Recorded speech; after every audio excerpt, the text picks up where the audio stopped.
લાકડીના લાલપુરમાં વૃદ્ધ દંપતી સાથે છેતરપિંડી, મકાન પર ખોટા દસ્તાવેજો બનાવી લોન લીધી. સર્વગ્રામ ફાઇનાન્સ અને એજન્ટો સામે ગંભીર આક્ષેપ કરવામાં આવ્યા છે. વૃદ્ધે જણાવ્યું કે તેમણે કોઈ દસ્તાવેજ આપ્યા નથી. મકાન માલિક રતનપુરી ગોસ્વામીએ ફરિયાદ નોંધાવી છે. પોલીસ મથકે લેખિત ફરિયાદ બાદ હવે તપાસ શરૂ કરવામાં આવી છે.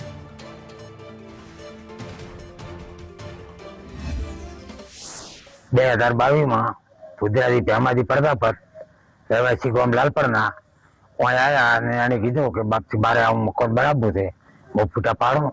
તો કીધું પાડો ભાઈ. એણે ફૂટા પાડ્યા અને ભોળવીને મારો ઉઘાડો ફૂટો પાડ્યો, ફાળિયા વગર દઉં. અને એણે બેંકમાંથી ફાયદેસમાંથી તરતથી રૂપિયા 20 લાખ લોન ઉપાડી અને એને બધા ભર્યા. એટલે આ 2026 મારે અહીંયા નોટિસ મારી અને બેંક વાળાએ મને ધમકાયો કે ઘર ભાઈ તમારું વેચાઈ ગયું છે, માથે ભૂદરા ભાઈ લોન લીધી છે.